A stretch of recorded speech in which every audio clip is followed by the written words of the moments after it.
గౌరవ ముఖ్యమంత్రి గారు తన సందేశాన్ని పంపించారు అన్ని మండలములకు. అది చదివి వినిపిస్తానండి నేను. మిత్రులారా, ప్రజాప్రభుత్వం బాధ్యతలు స్వీకరించి 2 సంవత్సరాల 3 నెలలు పూర్తయింది. ఆర్థిక సవాళ్లను అధిగమిస్తూ గత పాలకుల తప్పుదాలను సరిచేస్తూ సంక్షేమ అభివృద్ధి విషయంలో రాజీ పడకుండా మన ప్రభుత్వం పనిచేస్తుంది. మేము పాలకులం కాదు, సేవకులం అన్న భావంతో ప్రజల ఆకాంక్షల అవసరాల కేంద్ర బిందువుగా నిత్యం శ్రమిస్తున్నాం.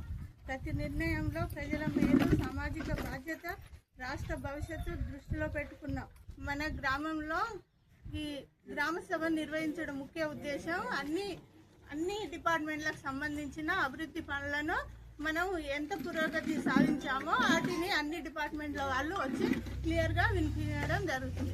ప్రణాళిక గ్రామ సభ చేసినటువంటి మన స్పెషల్ ఆఫీసర్ మేడం గారికి, అదేవిధంగా మన సెక్రటరీ గారికి, గౌరవ సర్పంచ్ గారికి, గౌరవ వార్డు మెంబర్లందరికీ, వివిధ శాఖల నుంచి తీసేసినటువంటి అంగన్వాడీస్ కానీ, ఏఎన్ఎం కానీ, మన టీవీపీ వాళ్ళు కానీ అందరికి కూడా పేరు పేరున నా ఉదయపూర్వక నమస్కారాలు.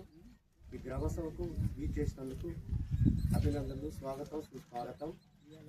ఈ గ్రామ సభలో ముఖ్యంగా మన ప్రభుత్వం పెన్షన్ల గురించి,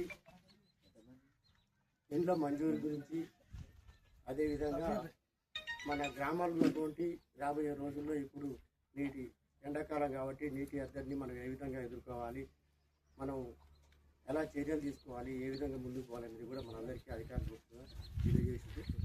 అదేవిధంగా అన్ని డిపార్ట్మెంట్, రెవెన్యూ డిపార్ట్మెంట్ గారు వచ్చారు. ఇప్పటికీ వాళ్ళందరికీ కూడా మనం ఏదైనా సమస్యలు ఉంటే తెలియపరచడం, వారు కూడా పై అధికారుల దగ్గరికి తీసుకెళ్ళి, అధికారులకు అందరికీ కూడా మేము విన్నపం చేస్తున్నాం. పై అధికారుల దగ్గరికి తీసుకెళ్ళి ఇక్కడ ఏదైతే మీకు దరఖాస్తులు ఇచ్చుకున్నారో వారి సమస్యలు పరిష్కరించే విధంగా రేషన్ కార్డుల విషయం కానీ, ఇళ్ల విషయం కానీ, పెన్షన్ల మంజూరు విషయం కానీ పేపర్ల వరకే కాకుండా వాళ్ళందరికీ అర్హులైన వారికి కూడా ఇప్పించాలని మా గ్రామ ప్రజలందరి తరఫున నేను మిమ్మల్ని కోరడం జరుగుతుంది.